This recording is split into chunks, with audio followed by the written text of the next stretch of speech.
Então, pessoal, continuando para a segunda parte da aula, agora, depois que a gente entendeu como que é regulado o potencial de membrana da célula, potencial elétrico, né, de membrana da célula, né, que a gente agora sabe que o interior da membrana da célula, numa situação de repouso, ela é mais negativo do que o exterior, tá? Então isso é uma condição básica para todas as células. Vocês vão ver em livros e em esquemas sempre mostrando alguma variação no potencial de repouso de uma célula, né? Nesse exemplo, a gente está mostrando essa diferença de menos 65 milivolts, ou seja, o interior, né, a parte interna da membrana da célula, é menos 65 milivolts de diferença da parte externa, e as diferenças, as causas, né, os mecanismos por trás dessa diferença já foram conhecidas. Né, eu só vou recapitular, né, para quem assistiu um vídeo na sequência do outro,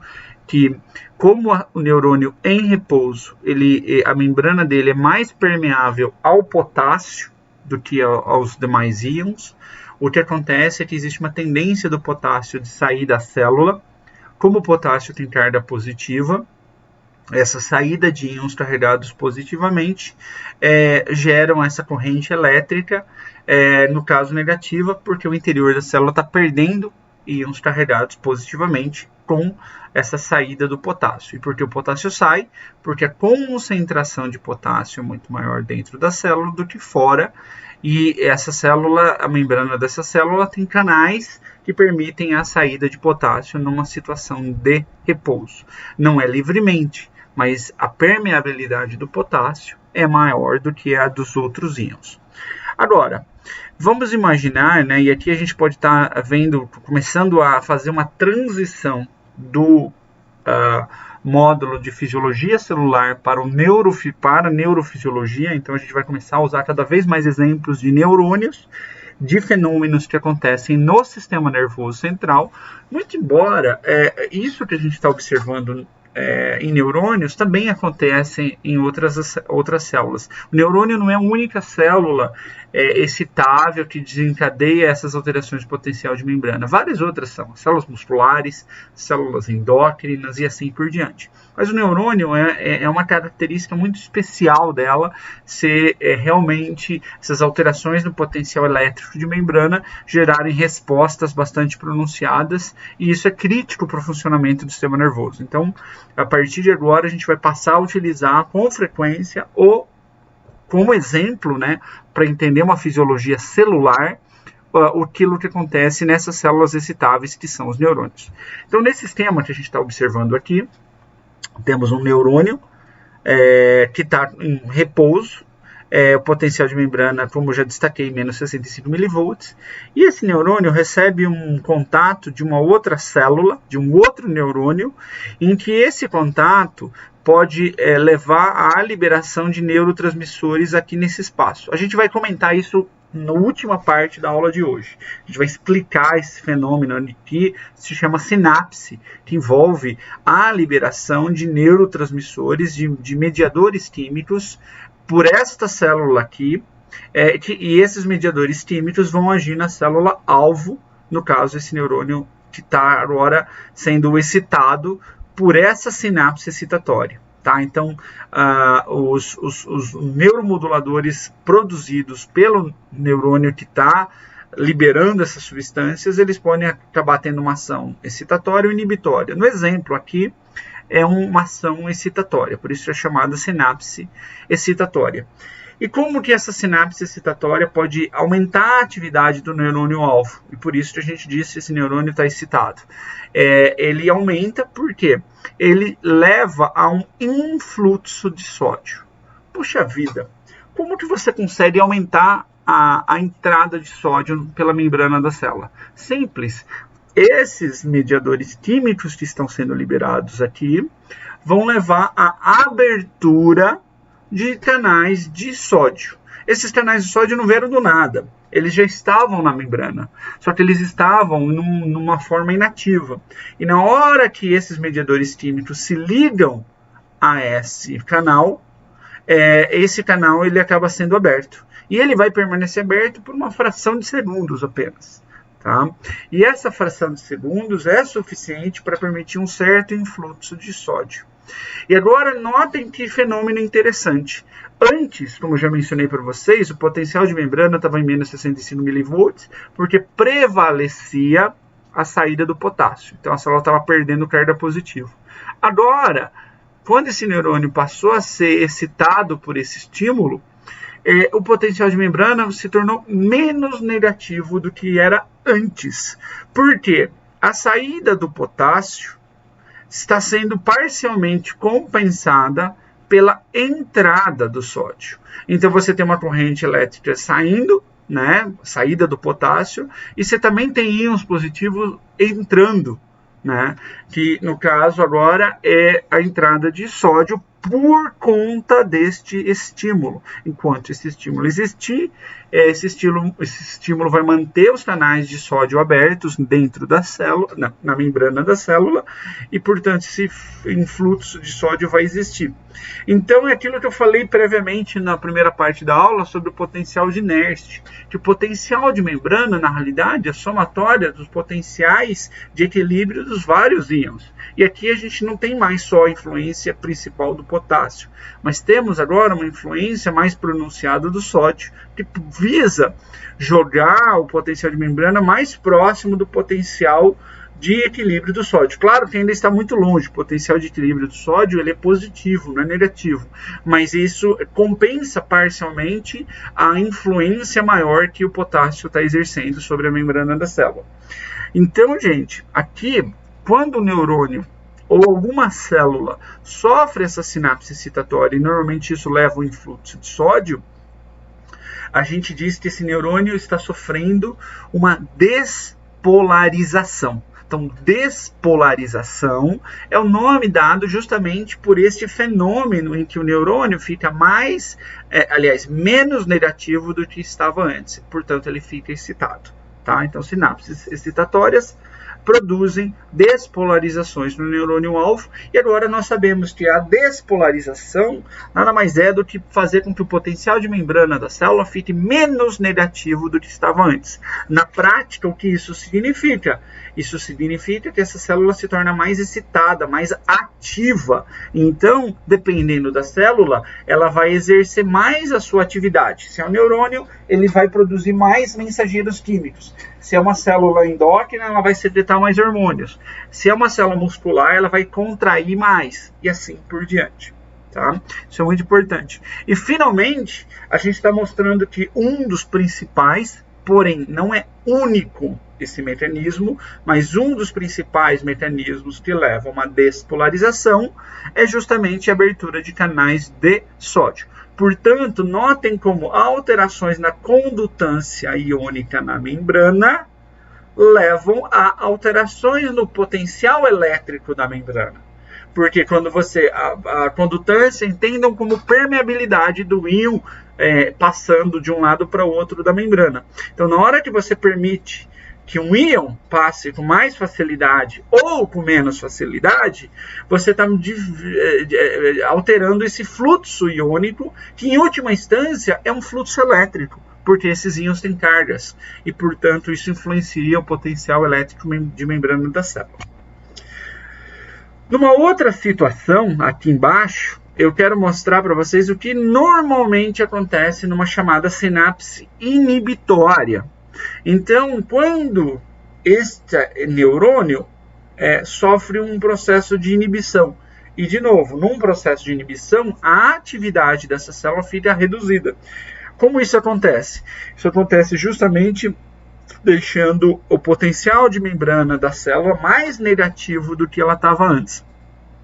O nome desse fenômeno é chamado de hiperpolarização. Então, vejam, despolarização é a excitação da célula, deixando o potencial menos negativo. Hiperpolarização é o contrário, é deixando o interior da célula mais negativo do que estava antes e, portanto, o neurônio inibido. Como acontece a hiperpolarização? Dois mecanismos frequentes, né, que levam a sinapses inibitórias, basicamente, são a liberação de neurotransmissores que ou aumentam o influxo de cloreto. Poxa, por que o cloreto entra dentro da célula? Lembrem que existe uma maior concentração de cloreto fora da célula do que dentro. Na hora que a membrana se torna mais permeável ao cloreto, o cloreto tende a entrar dentro da célula e ao entrar, ele está levando cargas negativas e, portanto, deixa o interior da membrana mais negativo do que era antes. E isso é uma hiperpolarização. Um outro mecanismo comum de inibição é através de uma abertura adicional de canais de potássio. Lembrem-se sempre que em repouso sempre existe uma certa quantidade de canais de potássio aberto, gerando esse potencial de membrana de repouso. Mas essa condutância do potássio pode inclusive aumentar. Então existem situações que um número inclusive maior de canais de potássio são abertos e, consequentemente, a membrana se tornando mais permeável ao potássio, o potencial de membrana da célula vai se tornando cada vez mais próximo do potencial de equilíbrio do potássio, que é bem negativo. Então, por isso que o interior vai ficar mais negativo ainda, porque a célula passa a perder em um ritmo maior essas cargas carregadas positivamente. Então esses são os dois mecanismos comuns de ativação e inibição de neurônios, e aqui a gente pode ver vários tipos de canais iônicos, e isso, pessoal, existe nas células do nosso organismo. Nem todas as células expressam todos esses canais. Então, olhem que coisa interessante. Então, vamos pegar primeiro no exemplo A, que são canais ativados por ligandes. A gente já falou sobre eles. Então, exatamente, são esses canais ativados por ligandes que existem em algumas sinapses excitatórias inibitórias. Então, esse mensageiro químico, que é liberado, se liga ao canal que se encontrava fechado, e a partir da ligação desse mensageiro químico, o canal se torna aberto, permitindo o fluxo iônico, seja o íon entrando ou saindo, dependendo, evidentemente, do tipo de canal iônico. Existem canais ativados por ligandes, canais, por exemplo, de sódio, de cloreto, tá? Existem também canais regulados por fosforilação. Isso também a gente já mostrou previamente nas nossas aulas. Então, esses canais, alguma enzima quinase reconhece esse canal e leva ele a uma fosforilação ou mesmo desfosforilação, dependendo do canal ou da situação. E isso modula a abertura desse canal. Então, em algumas situações, principalmente em nossas vísceras, você tem muito desse controle de canais iônicos na membrana por esses mensageiros celulares que alteram a atividade de proteínas quinase que fosforilam canais. Ainda existem, olha que coisa interessante, isso a gente vai falar muito, né, em breve, que são os canais dependentes de voltagem.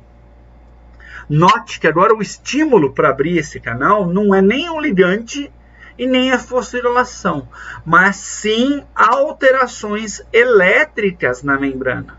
Então, na hora que a membrana sofre uma alteração elétrica, este canal responde a essa alteração elétrica e, consequentemente, ele se abre, né? Então, existem canais, por exemplo, dependentes de voltagem do sódio, do potássio e mesmo de cálcio. Então, são vários tipos de canais dependentes de voltagem que o estímulo, na realidade, é uma despolarização ou uma hiperpolarização. Então, dependendo do que acontece sobre o potencial elétrico da célula, esse canal pode se abrir e desencadear um outro fenômeno na sequência. Finalmente, existem canais que são dependentes de estiramento ou pressão. Eu esqueci, gente. Deixa eu comentar um pouquinho. Esses canais dependentes de voltagem, eles sofrem, por exemplo, é comum que algumas toxinas, por exemplo, aquela toxina do baiacu, né? Vocês conhecem aquele peixe todo espinhudo que se infla quando ele está em perigo? Então, ele é muito venenoso, né?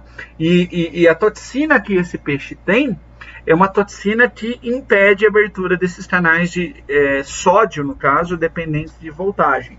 Consequentemente, isso em muitos aspectos impede que o neurônio exerça seu papel e às vezes o sujeito morre justamente assim, com excesso, quando ele está envenenado mesmo, justamente por um impedimento desse neurônio de conseguir desencadear essa abertura desse canal através de diferentes voltagens. Esses anestésicos locais, tipo lidocaína, ou por exemplo aqueles anestésicos que são aplicados pelo dentista na nossa gengiva, né, para anestesiar algum ramo aí do nervo que transmite dor dentro da nossa cavidade oral. Eles também são inibidores desse tipo de canal dependente de voltagem. Então, veja que vários fármacos, eles atuam sobre esses canais em particular, e eles têm ações terapêuticas, como eu já mencionei, como analgesia local. Ainda, gente, só para vocês verem que interessante, existe toda uma classe dos chamados canais dependentes de pressão, né, também, ou de estiramento. Então são vários tipos de canais, e esses normalmente eles estão, não é o bico, ou assim, expresso em todos os lugares esses canais, mas em algumas células particulares. Então vou dar um exemplo. Na nossa pele, nós temos canais dependentes de pressão. Então toda vez que o indivíduo é tocado na pele, ele sente o toque. Então, como que você sente esse toque? Justamente pela presença desses canais que, ao exercer a pressão, esse canal se abre, permitindo o influxo de determinado íon.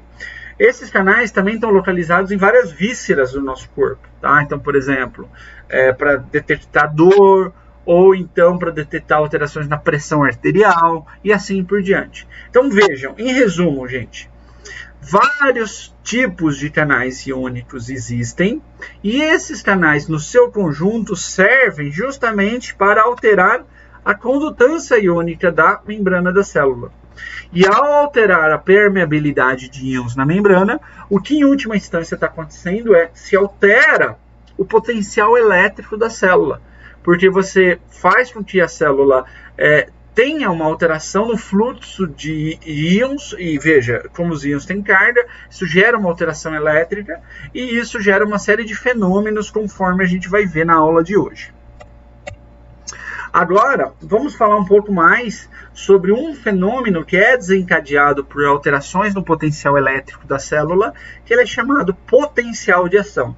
Esse potencial de ação ele é chave, por exemplo, para a contração muscular, ou para o funcionamento dos nossos neurônios. Então, como eu já mencionei antes, a gente vai começar a usar cada vez mais exemplos do sistema nervoso central. Então, vamos começar a falar do neurônio. O neurônio é uma célula muito especial, né? Ela não é tipo aquela célula que parece um ovo frito, que tem um núcleo no meio e ela é redondinha. O neurônio é uma célula que tem uma série de processos, né, na sua estrutura morfológica, que acabam que cada parte desse neurônio acaba tendo uma especialização diferente. Então, vamos começar a discutir um pouquinho mais sobre o corpo celular. Esse corpo celular, em alguns livros, vocês vão encontrar vários nomes. Tem gente que chama ele de soma, tem gente que chama ele de pericário. Tá? Então, assim, o corpo celular é a estrutura-chave da célula, porque nele estão presentes o núcleo, e o núcleo é importante porque a informação do DNA vai ser fundamental para que a célula produza proteínas. Né? Sem essa informação não acontece síntese das proteínas. Várias organelas estão ali presentes. Então, assim, quando a gente fala onde que o neurônio de tal processo está localizado, normalmente nos referimos ao corpo celular daquela célula. Onde o corpo celular daquele neurônio está localizado. E isso vale para o neurônio porque esse neurônio ele pode ter processos extremamente longos. Então deixa eu dar alguns exemplos. O neurônio que controla a contração muscular, frequentemente está localizado, a maioria deles estão localizados na nossa medula espinhal. Só que esse neurônio controla um músculo, às vezes distante. vamos pegar um exemplo. Imagina o neurônio que controla o músculo do seu pé. Esse corpo celular está lá na medula espinhal. E ele tem que ter, portanto, um longo processo chamado axônio, que vai sair da nossa medula espinhal, vai trafegar por um nervo até atingir a célula-alvo, que no caso são as fibras musculares. Então, vejam que coisa interessante. O neurônio que controla um músculo, ele pode ter um axônio de mais de 1 metro de extensão. Então, você vai dizer onde que esse neurônio está localizado? Bom, depende. O axônio dele está em um nervo, que sai da medula e chega até, finalmente, para inervar um determinado local do seu corpo. Mas, normalmente, quando a gente localiza o neurônio, a gente está se referindo basicamente ao corpo celular. Veja que existem neurônios com morfologias diferentes, e eu não vou dar muitos detalhes sobre isso. Então, aqui são 2 exemplos de neurônios. Esse é um neurônio, vou dizer, típico do córtex cerebral. Então, ele tem um corpo celular, ele tem essas estruturas chamadas dendritos. O que são os dendritos? Os dendritos nada mais são do que prolongamentos da membrana. Então, existe citoplasma aqui dentro, em pequena quantidade, né? Mas existe toda a membrana. Então, é um prolongamento da membrana com um pouquinho de citoplasma, claro, no interior. E para que servem esses dendritos? Dendritos, frequentemente, são uma zona de sensorial do neurônio. É onde esse neurônio, às vezes, recebe informações de outras células, como, por exemplo, de outros neurônios. Então, muitas sinapses acontecem no dendrito da célula e, eventualmente, a alteração do potencial elétrico que acontece aqui nos dendritos são, pelo menos parcialmente, transferidos para o corpo da nossa célula. Então, é uma zona sensorial, é uma área aferente, ou seja, que o neurônio recebe informações. O corpo celular e principalmente o início do axônio é uma zona de integração das informações sensoriais que essa célula recebe. Tá? Veja, o neurônio ele pode ter muitos dendritos. Não necessariamente eles são curtinhos, eles podem inclusive ser longos, esses dendritos. Mas o importante saber é que os neurônios podem ter no máximo um axônio. Existem inclusive neurônios sem axônio, mas é incomum. Mas existem alguns deles. Mas quando o neurônio tem um axônio, ele só tem um único axônio. Só que esse axônio ele pode ser muito extenso e ele, em determinados locais, ele pode sofrer uma ramificação.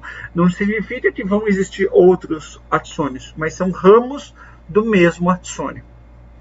Tá? Então, esses ramos do axônio, normalmente, o final deles é onde acontece a liberação de neurotransmissores, que é isso aqui que está sendo ilustrado nesse esquema.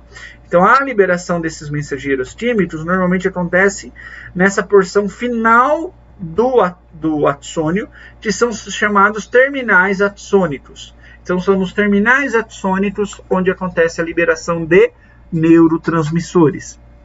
O axônio é a parte do neurônio que pode ter aquilo que a gente chama de bainha de mielina. A gente vai comentar um pouquinho mais a seguir. Mas a bainha de mielina, adiantando um pouquinho, ela é formada por algumas outras células que envolvem... Então, não é o neurônio que forma a bainha de mielina. Olha que coisa curiosa. É uma outra célula, chamada célula da glia, que envolve e envelopa o axônio de um neurônio. Então, não é todo neurônio que tem bainha de mielina, mas sim o axônio desse neurônio. E notem que existem neurônios sem mielina, tá? Isso existe, mas vários neurônios têm mielina. E quando você tem, por exemplo, distúrbios que levam à perda dessa mielina, isso aí causa doenças neurodegenerativas sérias, e eu vou comentar isso a seguir. Então, o axônio e os terminais axônicos é a porção chamada eferente, efetora do neurônio. Por quê? É através dela que a informação trafega, às vezes, como eu já mencionei para vocês, a longas distâncias, até atingir os terminais axônicos, onde os neurotransmissores são liberados. Então aqui a gente está vendo esse fluxo de informação. E antes desse neurônio, deixa eu voltar e falar um pouquinho sobre esse. Aliás, o primeiro que eu mencionei é um tipo de neurônio cortical, é um tipo de neurônio motor, que controla movimentos, ou controla vísceras. E essa célula aqui, que é um tipo de neurônio chamado pseudo-unipolar, ele é um neurônio que é tipicamente encontrado em sistemas sensoriais. E óbvio que a gente vai falar mais isso em neurofisiologia, mas aqui é importante que vocês já comecem a tomar conhecimento desse tipo de célula. Então, esse neurônio tipicamente sensorial, ele tem um corpo celular. Esse corpo celular, dele sai um único axônio, só que esse axônio ele é dividido em duas partes.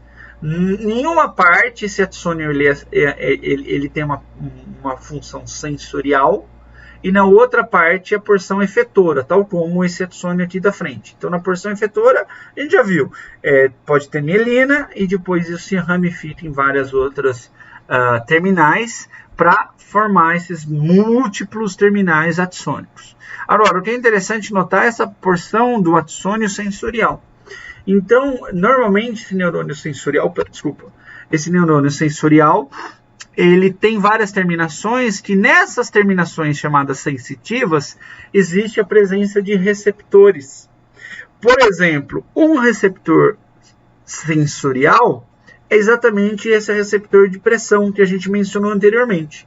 Então, neurônios que detectam tato, vibrações na nossa pele, lá naquela terminação sensorial, tem esses canais que respondem a alterações na pressão. Então, são essas terminações sensitivas que detectam uma modalidade sensorial. E como a gente já viu, isso gera alterações no potencial elétrico da célula, porque esse receptor sensorial é um canal iônico, portanto, essa modalidade sensorial, em última instância, leva a uma alteração no fluxo iônico da célula e, portanto, uma alteração no potencial de membrana. E essa alteração no potencial de membrana da célula é propagada por toda a extensão do axônio até chegar aqui nesses terminais axônicos. A mesma coisa para essa célula. Eventualmente, alterações no potencial elétrico da célula são propagadas pelo axônio até que eles chegam aqui no terminal axônico. Aonde acontecem as sinapses nos nossos neurônios? Né? A gente está vendo aqui nesse esquema anterior a sinapse atingindo predominantemente os dendritos. Essa é uma sinapse muito comum, que ela é chamada axodendrítica, né? Que é essa aqui, ó, você tem uma célula, o corpo celular, o dendrito dela e esse contato entre o axônio de um neurônio com o dendrito do outro. Essa é uma das sinapses mais comuns que existem. Tá? Existe também sinapses axônicas, onde um axônio de um neurônio se comunica com o axônio de outro neurônio. E a gente vai ver, inclusive, implicações das diferenças entre essa sinapse e essa sinapse do ponto de vista funcional. Uma outra sinapse que existe com frequência é do axônio com o corpo celular, por isso que ela é chamada axossomática. Então, essa sinapse, ela acontece. Por ordem de capacidade de influenciar a célula-alvo, eu diria que talvez as sinapses mais potentes são as sinapses axônicas e as axossomáticas. Já as sinapses axodendríticas, elas tendem a ter uma influência mais fraca e normalmente para que a atividade do neurônio alfa seja influenciado, são necessárias múltiplas sinapses axodendríticas. Ainda, né, olha que coisa curiosa, o axônio não é o único local que libera neurotransmissores ou que influencia a célula-alvo. Pode existir, por exemplo, sinapses dendrodendríticas. E essas dendrodendríticas, que na verdade é um dendrito de uma célula com outro, essas sinapses elas podem, por exemplo, ser uma sinapse elétrica, que a gente já mencionou anteriormente, que é ligado por junções comunicantes e permitir a troca iônica entre entre esses dois dendritos, e portanto é uma forma de comunicação entre as células. Aqui é, de certa maneira, alguns sistemas mostrando o que a gente já viu. Veja só, o corpo celular de um neurônio, você tem uma sinapse axossomática, porque atinge o soma, axodendrítica, que atinge um dendrito, tá? E uma sinapse, aqui também a gente tem uma sinapse axodendrítica. E aqui uma sinapse, finalmente, vejam, essa é uma axossomática, atingindo o neurônio, o soma do neurônio-alvo, e aqui é uma sinapse axônica, porque vai modular a atividade dessa sinapse sobre essa. Então é como se um terminal sináptico esteja sendo influenciado por outro terminal sináptico. Maiores detalhes sobre as implicações funcionais dessa sinapse a gente vai falar a seguir.